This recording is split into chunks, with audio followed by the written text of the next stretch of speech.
Radhe Radhe everyone. तो देखो, कार्तिक का महीना शुरू हो गया है। कार्तिक के महीने में हम अपने लड्डू गोपाल बाल गोपाल की सेवा किस तरीके से करें। तो देखो, हमारे छोटे से लड्डू गोपाल है और कार्तिक के महीने में हमारे लड्डू गोपाल की सबसे विशेष सेवा होती है। तो अगर जो आप कार्तिक स्नान कर रहे हो तो हमारे छोटे से लड्डू गोपाल को ब्रह्म मुहूर्त में नहीं उठाना चाहिए। हम अपने अभी मौसम भी चेंज हो रहा है, थोड़ी थोड़ी ठंडी भी शुरू हो रही है। तो इस मौसम में हम अपने लड्डू गोपाल को 5:30 से लेके 6:30 के बीच में हम अपने लड्डू गोपाल को उठा सकते हैं। और उठाते ही हम अपने लड्डू गोपाल को स्नान नहीं कराएंगे, क्योंकि हमारे छोटे से लड्डू गोपाल है और इनको अच्छे से पहले इनको जल पिलाएंगे, दूध पिलाएंगे, उसके बाद हम स्नान कराएंगे। तो मैंने मेरे लड्डू गोपाल को उठा के दूध और जल ग्रहण करा दिया था। अभी मैं स्नान कराने जा रही हूँ, तो मैंने सोचा क्यों नहीं मैं आप सबके साथ शेयर कर दूँ मैं वीडियो। तो अभी मैं मेरे लड्डू गोपाल को स्नान कराती हूँ। तो देखो भक्तों, अभी मैंने मेरे छोटे से लड्डू गोपाल बाल गोपाल को विराजमान कर दिया है। तो अभी कार्तिक के महीने में सबसे विशेष चीज़ क्या होती है, तो देखो, आपके पास फूल हो तो आप फूल से स्नान करा सकते हो। जल में फूल डालो और जल में गंगा जल तो देखो हम डालते ही डालते हैं।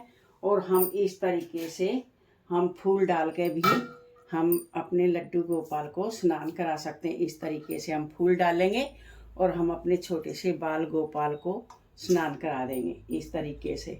अगर जो आपको फूल नहीं मिलते हैं तो हम अपने लड्डू गोपाल को कच्चे दूध से स्नान करा सकते हैं। ये हमने कच्चा दूध ले लिया है और इस तरीके से हम सबसे पहले अपने लड्डू गोपाल को बाल गोपाल को हम पैरों पर डालेंगे। उसके बाद हम इस तरीके से स्नान हम अपने लड्डू गोपाल को करा देंगे। तो कार्तिक के महीने में दूध से, पंचामृत से, इन सब चीज़ों से स्नान कराना सबसे विशेष होता है, क्योंकि हमारे लड्डू गोपाल विष्णु भगवान के ही स्वरूप है, जो कि हमारे विष्णु भगवान की कार्तिक के महीने में सबसे ज़्यादा पूजा सेवा होती है।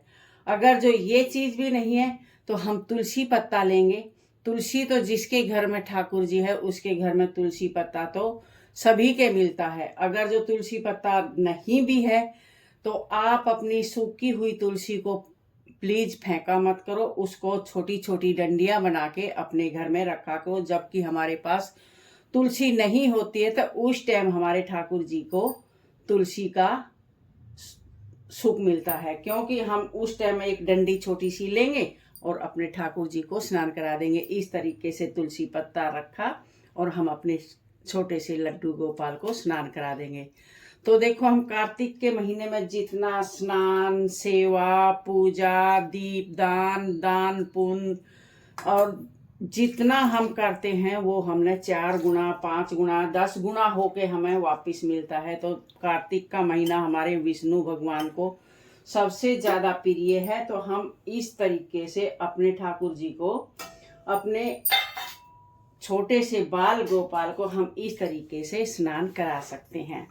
तो इन तीनों चीज़ों में से एक चीज़ जरूर होनी चाहिए। देखो, किसी किसी के पास तुलसी नहीं होती है तो वो मैंने आपको बताया, आप तुलसी की डंडियां तोड़ के रखो, आप उससे भी स्नान करा सकते हो।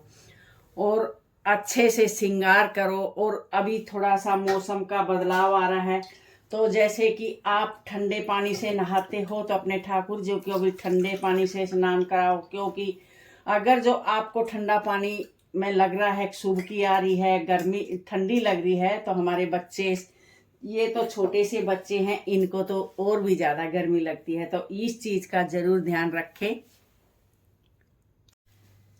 तो अभी थोड़ा सा मौसम में बदलाव आ गया है, क्योंकि थोड़ी थोड़ी ठंडी होने लगी है। तो इसलिए अपने छोटे से बाल गोपाल को हम थोड़े से मोटे टावल में लेंगे और मोटे टावल में लेकर अच्छे से हम पोंछ लेंगे, क्योंकि अभी थोड़ी थोड़ी मौसम में बदलाव आ गया है।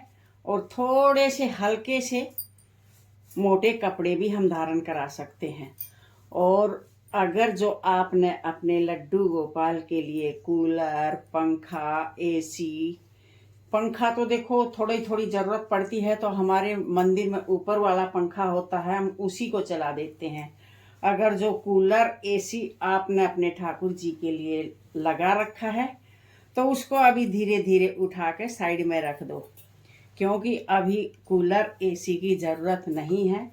हमारे छोटे से बच्चे को ठंडी भी लग सकती है, क्योंकि ये हमारे लड्डू गोपाल बाल रूप में है, तो हम जैसे अपने बच्चे की सेवा करते हैं उसी प्रकार हमने इनकी भी सेवा करनी है। और अगर जो आपने मटके में ठंडा पानी रखते हो तो उसको भी अभी उठा के साइड में रख दो, क्योंकि अभी ठंडे पानी की भी ज़रूरत नहीं है। क्यों हम नहीं पी सकते हैं तो अपने ठाकुर जी को भी नहीं दे सकते हैं। ये मौसम थोड़ा सा ऐसा है जो कि हमें भी और हमारे ठाकुर जी को भी ये नुकसान देता है ये मौसम। और इसी प्रकार हम अपने ठाकुर जी की सेवा पूजा करते रहेंगे, क्योंकि अभी थोड़ा मौसम का बदलाव आ जाएगा तो हम अपने ठाकुर जी के धीरे धीरे ठंडे वस्त्र उठा के रख देंगे और गर्म वस्त्र निकाल लेंगे। क्योंकि जिस तरह से अभी बारिश का मौसम हो रहा है, बारिश आ रही है हर जगह, कोई जगह होगी जहाँ बारिश नहीं आ रही है, तो इस मौसम में अभी हमारे घर में पंखे वंखे भी सब बंद हो गए हैं। तो ऐसा ही अगर जो मौसम रहा तो हम जल्दी ही अपने ठाकुर जी के ये ठंडे वस्त्र उठा के रख देंगे और गर्म निकाल लेंगे। तो अपने जिस प्रकार हम अपने बच्चे को रखते हैं मौसम का हिसाब देखते हुए, गर्मियों में ठंडे कपड़े और सर्दियों में गर्म कपड़े, तो इसी प्रकार हमने अपने ठाकुर जी का भी ध्यान रखना है। और अभी मैंने मेरे गोविंद जी को स्नान करवाया था, और अभी ये आगे हैं मेरे तीनों। ये मेरे कन्हैया है छोटू से, और ये मेरे लड्डू है, आप देख सकते हो, और ये मेरे मदन गोपाल है। तो अभी मैं इनको स्नान करा रही हूँ। अभी मैंने विधि अनुसार आपको मेरे मदन गोविंद जी को स्नान करके दिखाया था। अभी मेरे ये आ गए हैं ठाकुर जी स्नान करने के लिए। तो मैं प्रतिदिन, मेरे पास 3-4 कान्हा जी है, राधा रानी है, सभी को मैं प्रतिदिन इसी प्रकार सेवा करती हूँ।